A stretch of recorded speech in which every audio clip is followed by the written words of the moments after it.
Bonjour et bienvenue sur ma chaîne Greg's Whisky Guide, je suis Grégoire et pour cette vidéo un peu spéciale où en plus j'essaye un angle différent, j'ai changé la webcam de place, donc j'espère arriver à regarder, mais c'est pour vous permettre de voir plus de choses sur ma table et elle est blindée. Je vais essayer de vous expliquer comment est-ce qu'on fabrique du whisky.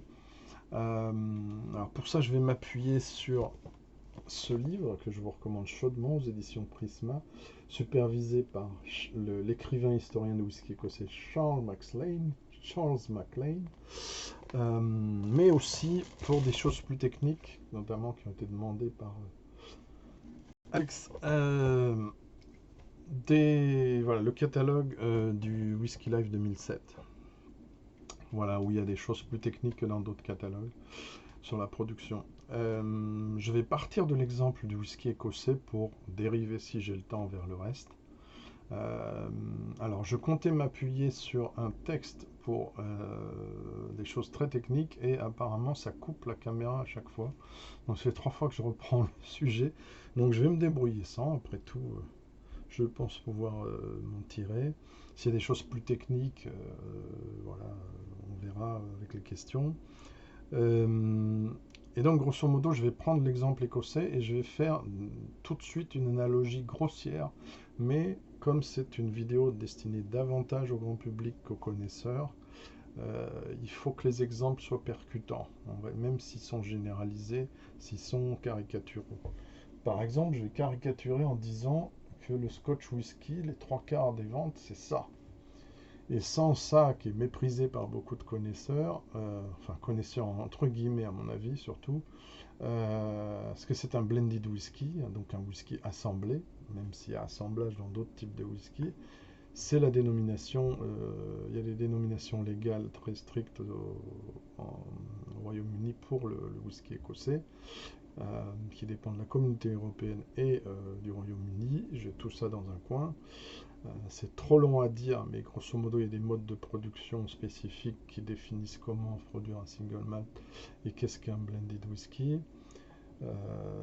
Et donc, à cette exception, d'ailleurs, tout doit être embouteillé en Écosse. Il n'y a que les blended whisky qui ont le droit, par exemple en France, d'être reçus par un tanker, c'est pas du tout romantique, et ensuite d'être mis en bouteille en France, ouais, pour des raisons économiques, on va dire.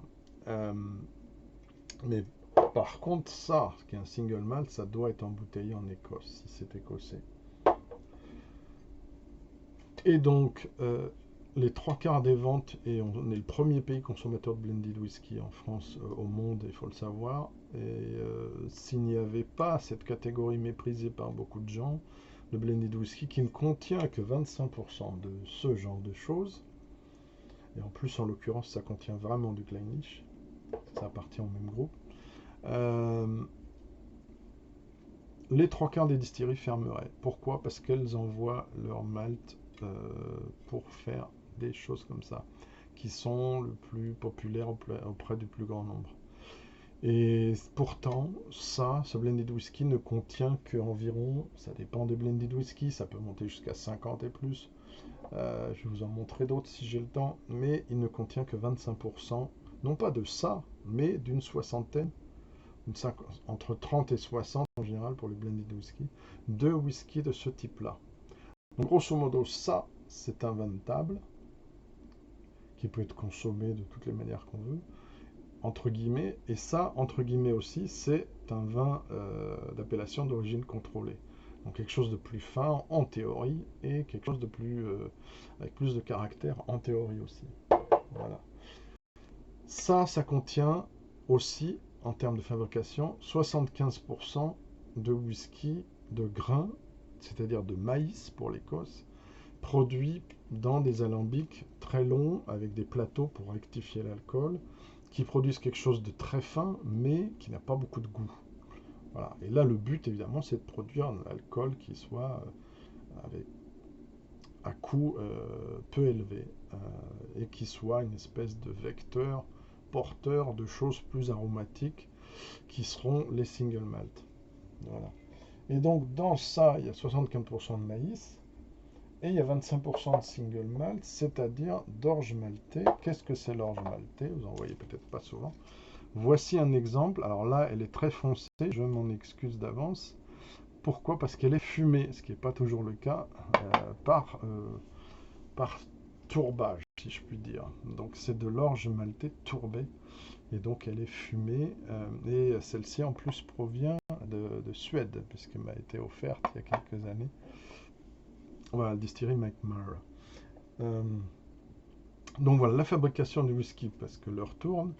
Donc grosso modo, on a cette orge maltais qu'on va alors, soit sécher de manière industrielle, humidifier d'abord et ensuite sécher de manière industrielle euh, dans des tambours géants, et ensuite emmener l'orge une fois maltée dans les distilleries. C'est le trois quarts des cas, il n'y a que 6 ou 7 distilleries. C'est un peu plus maintenant avec les nouvelles distilleries artisanales, micro-distilleries, mais il n'y a que 6 ou 7 distilleries en Écosse qui maltent leur orge sur place comme ceci, avec des planchers. Là, c'est l'opération 1, des planchers où l'orge est retournée. Ça peut durer jusqu'à 12 jours, mais leur tournée plus de 3 fois environ, je crois, en 24 heures. 2 à 3 fois en 24 heures. Et donc, ce qu'on cherche, en gros, quand on fait le maltage, c'est faire une certaine germination, mais l'arrêter, la stopper en cours de route. Et ensuite, ce qu'on veut, on va la mettre dans une cuve en acier inoxydable qui s'appelle la cuve matière, et en anglais le mash tun. Donc là, c'est l'opération 2, où on va avoir un système de pales rotatives qui vont permettre de mettre tout ce qui est solide au fond de la cuve, et tout ce qui est plus liquide et plus riche, voilà, plus haut, pour voilà. Et le but, je vais lire ici pour simplifier les choses. Donc là, c'est mélangé avec plusieurs bains d'eau chaude, et on veut en extraire donc les sucres solubles et l'eau chargée en sucre, le mou, ce qu'on appelle aussi wort en anglais, et ainsi conserver pour ensuite aller dans l'opération de cuve de fermentation.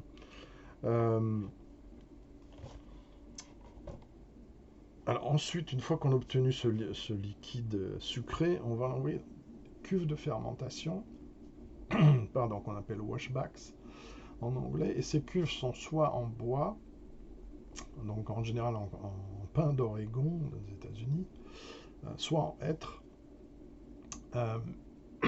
pardon, soit, j'ai plus d'eau,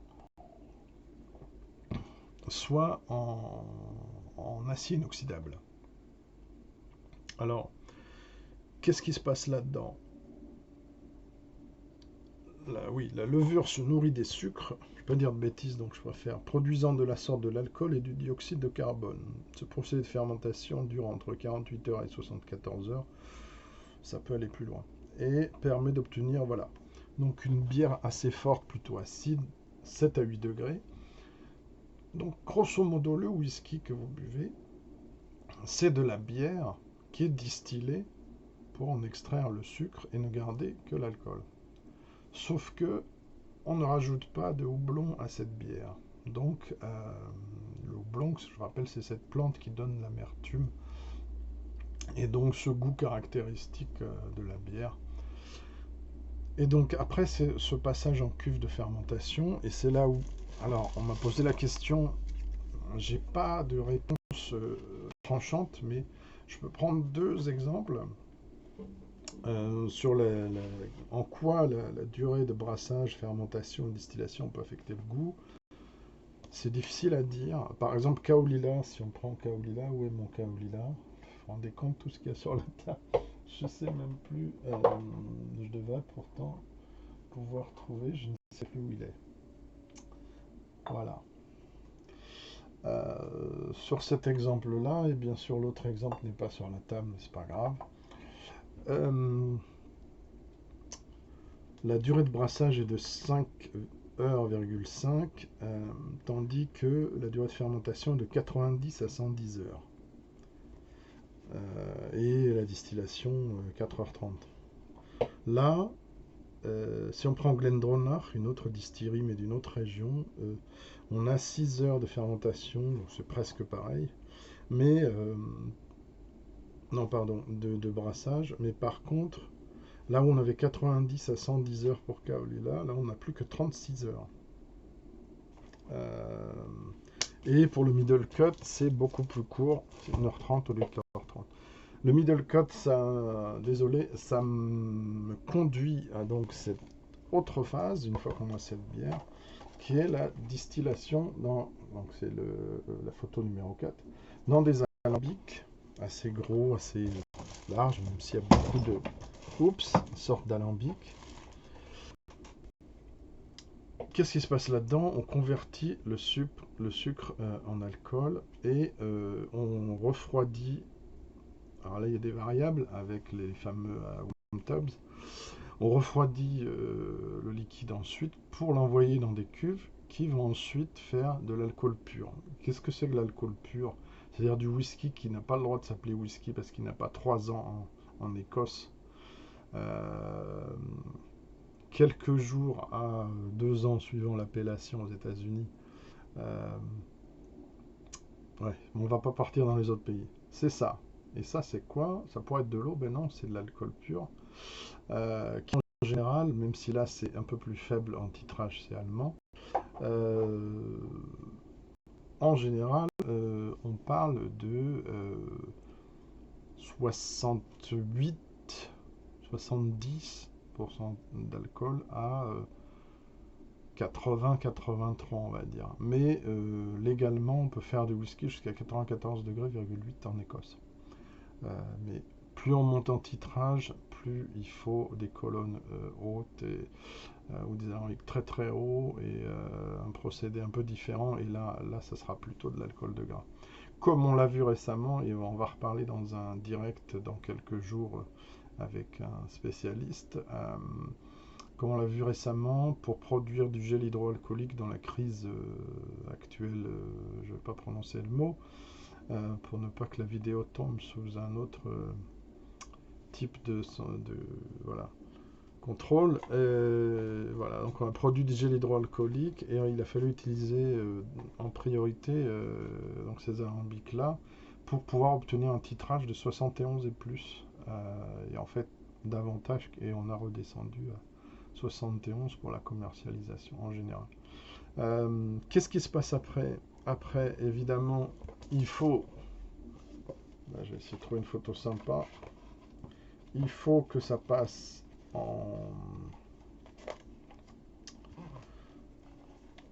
Une photo qu'on voit rarement, la numéro 8.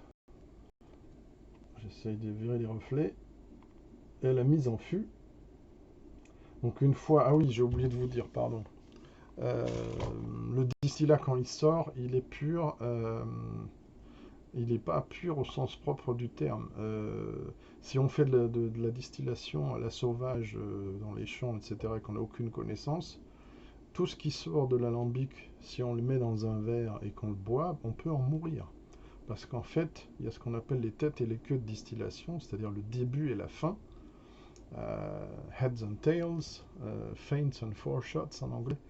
Et donc il faut absolument couper une partie, couper le début et la fin, et donc tout se joue suivant le goût qu'on veut avoir aussi, ça c'est pour Alex.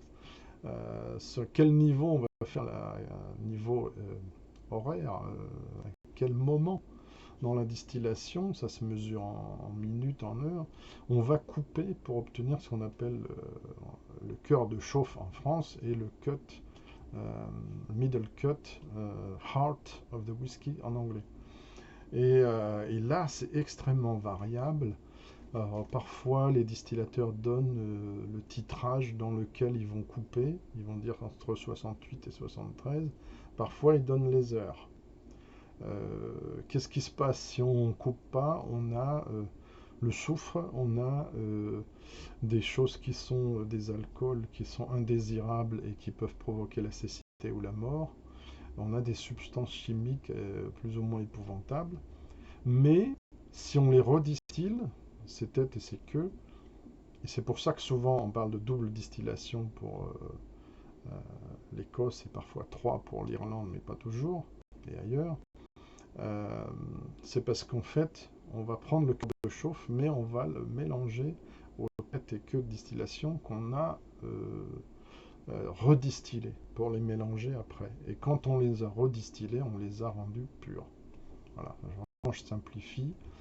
Et parfois, c'est distillé 2 fois et il y a une partie, ce qu'on appelle le wines, qui va être quand même redistillé une 3e fois, mais comme c'est qu'une petite partie, on obtient les fameux... où est ma bouteille, s'il vous plaît? On obtient les fameux 2,5. J'étais sûr de l'avoir mise sur la table. Voilà. Non, c'est pas elle, c'est elle non plus. Ah, c'est scandaleux. Je retrouve pas mon springback. Bon, c'est pas grave. Euh, on y reviendra. J'étais sûr de l'avoir sorti. Excusez-moi, il est là. Donc là, on est à 2,5. C'est l'ancienne étiquette, hein, désolé. Très très bon whisky par ailleurs, donc entreprise familiale, entreprise, on peut dire artisanale, petite production et une autre chose dont on peut parler à ce stade-là, la plupart des whiskies, notamment les 90%, 95,5 peut-être des blended whisky sont filtrés à froid et ont du caramel ajouté, c'est légal. Caramel alimentaire E150A. Pourquoi? Parce que, et alors je vais vous prendre un exemple frappant, j'espère, je l'ai ici, je suis même pas sûr. Voilà, ça m'apprendra à être présomptueux, mais quoi, si, on peut prendre ça. Ça, c'est un whisky dans lequel il n'y a pas de caramel ajouté. Donc il est clair, pourtant il a 12 ans d'âge. Ça en a 5. Je ne sais pas si on peut voir ça de manière plus... Voilà.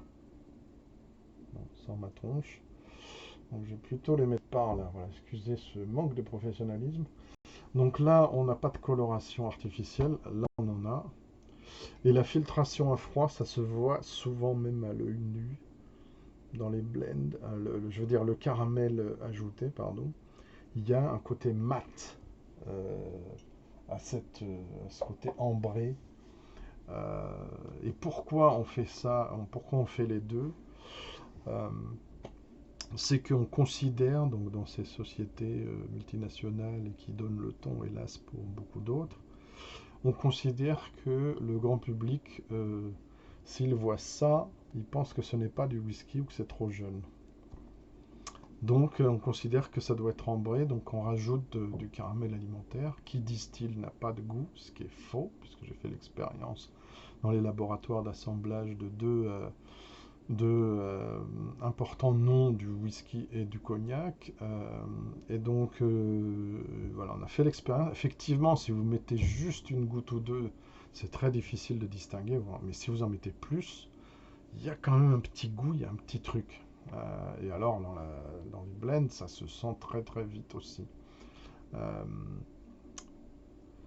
Et la filtration à froid, oui, c'est parce que si vous mettez des glaçons dans un whisky qui n'est pas filtré à froid, ou si vous le mettez au frigo un moment, il va y avoir un effet de trouble, comme quand vous prenez votre, on va dire pour ceux qui aiment le Ricard ou le pastis, il va y avoir un effet de trouble, parce que tout ce qui n'est pas embouteillé en dessous de 46% d'alcool, quand c'est pas filtré à froid, quand c'est filtré à froid, pardon, si c'est en dessous de 46, oh, je sais plus. Bref, donc ça va se troubler. Et donc, voilà, on considère que le public va être perturbé par ça, qu'il ne faut pas le faire. Or, quand on filtre à froid, et on parle souvent, de filtration à froid, c'est souvent à -4. Là encore, on m'a montré. -4 degrés, qu'est-ce qui se passe? On élimine tous les corps gras. Et c'est ça qui fait cette brume. Et en éliminant tous les corps gras, on élimine ce qu'on appelle les congénères, et on élimine donc des choses qui sont de la nature du goût, qui donnent du goût. Donc certes, on a un liquide qui ne bouge plus, qui se trouble plus, mais on a, se faisant éliminer brutalement par choc thermique, des choses qui donnent du goût. Alors, est-ce que ça veut dire que tout ce qui est là, comme ça, par exemple, pas focusé sur, si j'ose dire, pardon pour cet anglicisme, c'est pareil. Est-ce que ça veut dire que ça, c'est de la merde? Non. Ça veut dire que c'est un peu plus aseptisé au niveau du goût. Est-ce qu'il y a des whiskies exceptionnels qui sont avec filtration à froid? Moi, je réponds oui. Voilà, moi je fais des choses sans langue de bois. Donc je vous dis ce que je pense, on n'est pas obligé d'être d'accord, mais j'ai testé plus de 3 à 3700 presque maintenant whisky en 20 ans. Croyez-en ou non, en tout cas, croyez-en mon expérience, il y a des choses exceptionnelles qui ont été légèrement aseptisées et il y a des choses qui sont produites de la manière la plus naturelle qui soit, qui n'ont aucun intérêt. Donc tous les exemples sont possibles. Et la couleur du whisky, j'ai pas sorti trop d'exemples, mais j'ai pas de choses ultra claires. J'aurais dû. Ça peut aller de plus clair que ça à beaucoup plus foncé que ça. Voilà. Acajou profond. Ça dépend pas que du type de fût, ça dépend aussi du type de traitement qu'on va faire au fût. Parce qu'il y a une chose dont je n'ai pas parlé, c'est que les États-Unis, par exemple, traditionnellement, ils n'ont pas le droit d'utiliser des fûts qui ont déjà été utilisés, donc ils vont utiliser des fûts neufs qui vont toaster ou carboniser à des degrés divers. Il y en a 4 en général pour chaque opération, pour obtenir davantage de notes de vanille, de coco et surtout d'épices. Vanille et d'épices et de caramel qui dominent le goût des bourbons en général. C'est une généralité encore une fois qui vaut que ce qu'elle vaut. Voilà un bourbon qui lui est fait à 100% de maïs ou je pense que là c'est pas 100% de maïs en plus, qui ont une majeure de maïs. Et quand c'est une majeure de maïs, voilà, là c'est le cas, straight bourbon à 51% de maïs. Si c'est du seigle, straight rye. Si c'est du 51% de... Oui, maïs, je l'ai dit, straight corn. Non, straight bourbon. Etc. Il y a d'autres céréales qui peuvent entrer en ligne de compte. Je généralise, donc forcément, je vais faire des erreurs. Qu'est-ce que je voulais dire? Oui, aussi, pour avancer, parce qu'on est déjà à 22 minutes. Les whiskies écossais, ils sont traditionnellement, en tout cas maintenant, classifiés en 5 régions. C'est contestable, mais c'est comme ça que je vais vous montrer rapidement. Et je vais montrer des whiskies qui vont avec. Donc, ici, on a les Lowlands, les basses terres. Et donc, sachant qu'on a Édimbourg ici et Glasgow là. Je sais, je vous ai déjà montré ça dans une vidéo, mais c'est important. La plupart des whiskies, il faut savoir, quelle que soit leur région, sauf bien sûr les distilleries artisanales ou même certaines importantes, sont embouteillés près de Glasgow. Voilà, le whisky, c'est pas romantique du tout, il est acheminé en tanker et ensuite mis en fût sur place. Pourquoi? Parce que les 3/4 vont aller dans la production de blended whisky et non pas. Mais même pour les single malt, pour des raisons économiques, massivement, notamment ceux qui sont dans des petites régions difficiles d'accès, vont faire embouteiller leur whisky ailleurs. Il y a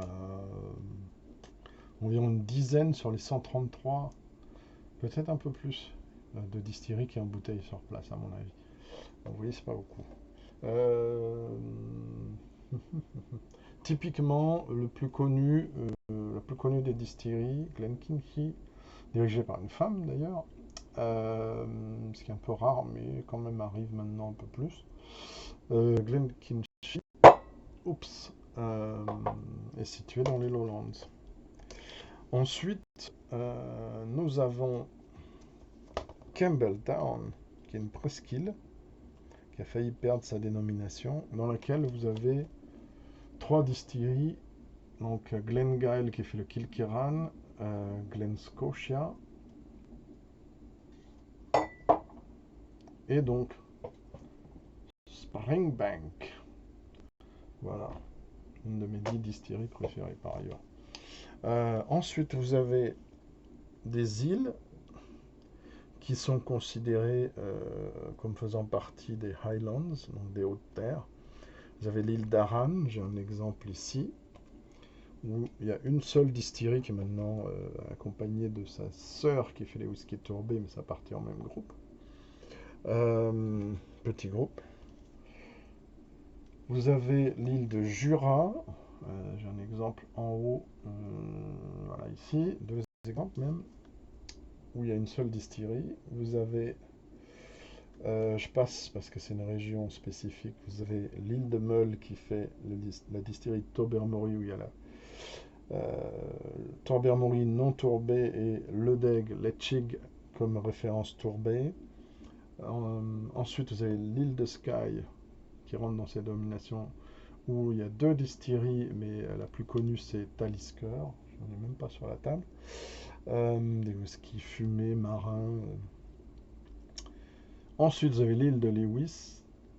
Voilà, je passe parce que le malt n'est pas encore prêt. Vous avez d'autres îles où il y a des choses qui sont en train de se faire. Et tout en haut, vous avez Highland Park, que j'ai quelque part sur la table, j'en suis sûr, mais je ne sais plus où. Bon, si, voilà. Highland Park, Escapa, qui sont sur cette île tout à fait au nord, juste en dessous des Shetland, où il y a également des projets de distillerie. Voilà, et il y a deux régions dont je n'ai pas parlé, mais on va y venir. Et d'ailleurs, c'est intéressant parce que ça permet de parler d'autre chose.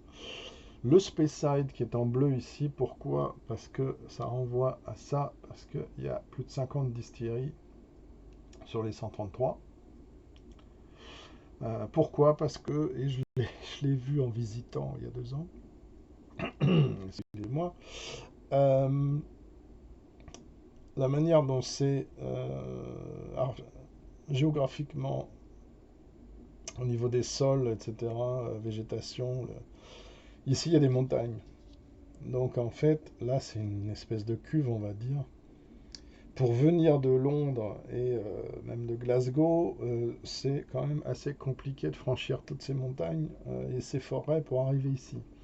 Donc pendant au XVIIe, XVIIIe, et avant qu'en 1823, le roi George IV, et on va y venir, avec Glenlivet, donne son autorisation pour produire du whisky légalement, la plupart des distilleries illicites étaient concentrées là. Mais bien sûr aussi ici, là, enfin. Et donc du coup, il y en a énormément ici, qui est un peu surnommé le triangle d'or du whisky. Et bien sûr, j'oublierai pas cette région à part, pour faire les 5, qui est l'île d'Islay ici. Et si je vous entends dire Islay, je vous assassine, comme dirait Richard. C'est insupportable. Voilà, Islay, pourquoi? Parce que ça vient de Isle, et Isle, c'est une île. Voilà, donc on ne prononce pas le S en anglais après, avant le L. Voilà, donc c'est Islay, et même Isla pour ses habitants, affectueusement. Voilà, donc le cadre s'autodétruise. Ce qui m'amène à une autre chose intéressante par rapport au vin. Vous vous rendez compte, résumer le whisky en moins de 45 minutes. Quelle est la différence entre ces deux bouteilles et quel est le... Je vais essayer de les montrer. Et quel est le point commun?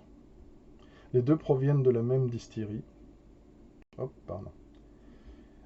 Ici, c'est une version officielle, donc qui vient de la distillerie The Glenlivet.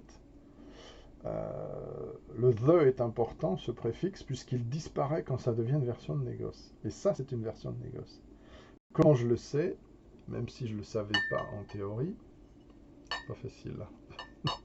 Excusez-moi, je vais m'avancer. Parce qu'en fait, ici, pardon, je ne me ferai jamais à ce truc à l'envers. Ici, il y a le nom de la distillerie en gros. En bas, il y a l'adresse, avec signature, etc., des choses un peu marketing. Ça vous indique tout de suite que c'est une version officielle. Il y a l'âge, etc. Ici, curieux, le nom de la distillerie est tout petit. Pourquoi? Parce que par la loi, il doit être 3 fois plus petit que soit le nom du négociant, qui est en bas exceptionnellement, soit le nom de la gamme qui est au milieu, avec une autre particularité ici. Mais bon, bref, en gros, le nom de la distillerie dans une version de négo sera toujours beaucoup plus petit que le nom de la gamme. Je vais vous donner un autre exemple. Ou que le nom du négociant. Donc, Indie Bottler, Independent Bottler, en français, c'est négociant. Oui, un autre détail intéressant et prestigieux pour cette version excellente, par ailleurs, Glenlivet 32 ans d'âge, c'est que vous voyez que ici, on a ici et là les armoiries de la reine d'Angleterre, du prince de Galles. Ça veut dire que Barry Brosson Rudd, que j'ai eu la chance de visiter d'ailleurs, est un fournisseur officiel de la reine et du prince de Galles. Ce qui peut être indiqué sur l'étiquette, il faudrait faire un sujet spécial, mais bon. J'essaie de tout vous donner en résumé, franchement, c'est un tour de force. C'est l'âge, quand il y en a, ou sinon ça s'appelle un no age statement, c'est un whisky sans mention d'âge. C'est un peu à la mode malheureusement, à cause d'une certaine pénurie de fûts anciens. C'est encore pire au Japon. Aussi le type de whisky, donc c'est un single malt. Le pays qui est voilà, symbolisé par Scotch, ça dit que c'est un type de voilà, Scotch whisky, donc on sait que c'est un whisky écossais. Et éventuellement d'autres mentions comme le 1824, mais en fait c'est 1823 l'autorisation de distiller, et 1824 c'est la fondation officielle de la distillerie. Je vous donne deux autres exemples, intéressants aussi visuellement.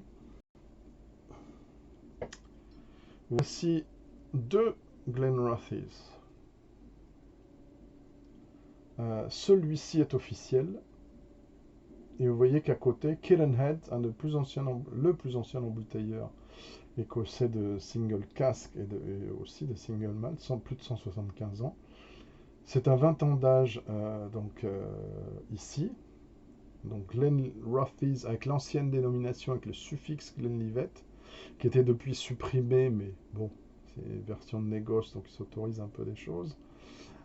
Et là, c'est une version officielle, curieusement nommée Vintage Reserve, mais en fait, ils ne sont pas indiqués sur l'étiquette, mais on apprend, si on se renseigne, que c'est un whisky qui va de 7 à 23 ans d'âge.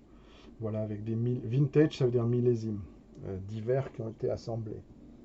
Les deux sont très bons d'ailleurs. Voilà, je ne vais pas me lancer ici dans des conseils de dégustation parce que j'ai pas le temps, ce sera une autre vidéo. Par contre, donc la distillerie de négoce, comme vous venez de le voir, la version de négoce, elle peut porter le nom de la distillerie, comme elle peut ne pas le porter si la distillerie n'a pas accordé le droit de porter le nom de la distillerie en vendant ses fûts aux négociants ou à l'intermédiaire qu'on appelle un broker. Dans ces cas-là, alors soit elle va donner un petit indice qui laisse entendre de ce qu'est la distillerie, comme par exemple pour... où est-elle? Distillerie mythique de whisky tourbé sur Islay, voilà, parce que j'ai pas parlé sur Islay, on a 9 distilleries, 10 maintenant, avec la réouverture de ma préférée pour Hélène. Mais donc on a, je vous l'ai montré tout à l'heure, non? Non, c'est dans la première version qui a été coupée, qui a été... Kaolila, ça s'appartient au même groupe, hein, comme par hasard, il y a une petite similitude de manière de... Diageo, qui est avec Pernod Ricard, les deux plus gros propriétaires de distilleries, et oui, écossaises au monde, alors qu'aucune des deux sociétés n'est complètement ou uniquement anglaise. Parce que c'est anglo-espagnol, Diageo, ils ont 45 distilleries, dont une partie fermée, tandis que Pernod Ricard en a une quinzaine. Voilà. Mais donc Kaolila, oui, Kaolila, par exemple, en version de négoce, ça peut se retrouver avec en tout petit Kaolila et le nom du négociant, mais ça peut aussi se retrouver dans une gamme qui s'intitule Port Askeg, fait par Elixir Distillers, et là par contre ça peut être pas forcément Kaolila. Bon, je sais que c'est Kaolila dans ce cas-là, parce que je me renseigne, mais voilà, donc un exemple. parmi d'autres. Dans les 100 comptes d'âge que je peux conseiller quand même, pardon, qui utilisent de plus petits fûts que... Je n'ai pas parlé de maturation, il faudra y revenir. Traditionnellement, vraiment dommage. Le whisky est élevé en fût, en tout cas whisky écossais, ayant contenu du bourbon auparavant, une fois ou plus. Ça va en général jusqu'à 4 fois, mais ça peut aller jusqu'à 6 fois quand les producteurs ou les négociants ne sont pas très honnêtes. Parce que clairement, au-delà de 4, il y a très peu d'influence du fût. Au-delà de 4 passages. Qu'est-ce que je voulais montrer? Oui, la gaveline par exemple. Excusez-moi encore. D'accord, je sèche. Je ne veux pas suspendre la vidéo pour ça. J'ai peur que ça coupe. Voilà, ça en théorie c'est un Lagavulin aussi. Alors il y a quelques lettres en commun, mais c'est une version de négoce. Voilà, qu'est-ce que je voulais vous montrer d'autre? Mais on peut pousser le vice à aller jusque-là et imiter des produits de laboratoire. Et pourtant c'est très bon, je vous garantis, cette gamme-là, et celui-ci en particulier. Donc là, par contre, la mèche est vendue, si j'ose dire, par une codification, effectivement, comme table de Mendel, c'est ça, je ne sais plus. LG5, c'est la 5e version que Elixir Distillers, donc l'émanation de négoce de The Whiskey Exchange, qui est l'équivalent de la maison du whisky en France, dans sa gamme Elements of Islay. C'est la 5e fois qu'ils embouteillent du LG, donc Lagavulin. Voilà, il y a des petites astuces comme ça. Je vais mettre ça de côté. Oups, parce que j'en ai plus besoin pour l'instant. Donc la plupart des whiskies sont embouteillés en ex-fût de Bourbon et ou ex-fût de Xérès, ou celui-ci entièrement en fût de Xérès, et de premier remplissage, je pense, ce qui donne beaucoup plus de notes. Alors oui, les whiskies en fût de Bourbon, traditionnellement, vont avoir plus de notes vanillées, épicées, agrumes, et dans les épices, notamment le gingembre. Tandis que les whiskies élevés en fût de Xérès vont avoir davantage de notes oxydatives, des notes de fruits secs, des notes de fruits rouges, ou en tout cas des notes de fruits mûrs assez marquées, et les épices pouvant rejoindre, paradoxalement, celles qui sont importantes dans le Bourbon, allez savoir pourquoi, donc à savoir girofle, muscade et cannelle. Voilà. Ce sont des généralités, bien entendu. J'ai parlé des différentes régions. Je peux maintenant évoquer rapidement les autres catégories que le blended whisky. Et avant ça, je peux dire que vous n'êtes pas ad vitam aeternam obligé de déguster ces whiskies que je trouve pourtant intéressants. Vous avez d'autres choix en blended whisky. Vous avez des choses plus pointues avec des titrages plus intéressants. Par exemple, celui-ci, Heritage Blend de Hankey Bannister, une des plus anciennes maisons d'assemblage, à 46%. Et vous avez une belle maison de négoce qui fait son propre blend, qui est excellent. Donc, le fameux Loyal Old Matcher Private Stock Blended Whisky, qui est à 40%, mais qui est intéressant. Donc voilà, moi, mon credo un peu que j'ai envie de vous dire, c'est soyez pas bloqué sur le caramel, etc. 40%, bon. Ensuite, sur les fûts, je voulais vous montrer ça, bien que la différence soit pas si marquée que ça, honnêtement. C'est la même distillerie, sauf que celui-ci est élevé en fût de Xérès, mais c'est jeune, donc c'est pas marqué, comme il n'y a pas de colorant, vous voyez, alors que celui-ci est élevé en fût de Bourbon. Voilà, donc vous voyez qu'il y a une différence quand même de couleur. Et là, on est dans 4 à 5 ans d'âge seulement, mais c'est quand même très intéressant. Que puis-je vous dire d'autre sur les whiskies écossais? Je vais laisser tomber les whiskies des autres pays parce qu'on n'a pas le temps. 1963, c'est pas cette version, mais premier single malt commercialisé par cette distillerie, grosse distillerie énorme du groupe William Grant & Sons, souvent décriée parce que première commercialisée en supermarché, n'empêche que c'est quand même une belle version, beau whisky. Là, c'est le 15 ans d'âge, une des versions les plus anciennes. Euh, et là, qu'est-ce que je voulais dire là-dessus? Oui, le procédé de... Bon, on n'a pas le temps. Euh, maturation. Voilà, ne pensez pas que vous ne pouvez pas trouver de choses intéressantes à moins de 50 euros. Je vous donne un exemple. Voilà. Ça vaut 19 ou 20 euros en grande surface. Ça n'a pas d'âge, ça a quoi, 4-5 ans, peut-être maxi 6. 40 degrés, du colorant, etc. Mais c'est très bon, c'est vraiment très frais. Très joli whisky de ce type single malt. Voilà. Euh, les Français font aussi du whisky, je me répète, mais les deux meilleures distilleries selon moi, Glenarmor et Armorique, toutes de Bretonne, comme par hasard. Bon, aussi parce que c'est là qu'a commencé l'aventure du whisky français, dans le début des années 80. Euh, beaucoup de choses que je pourrais dire encore. Voilà, merci beaucoup. On va s'arrêter là pour cette fois. C'était une initiation au whisky.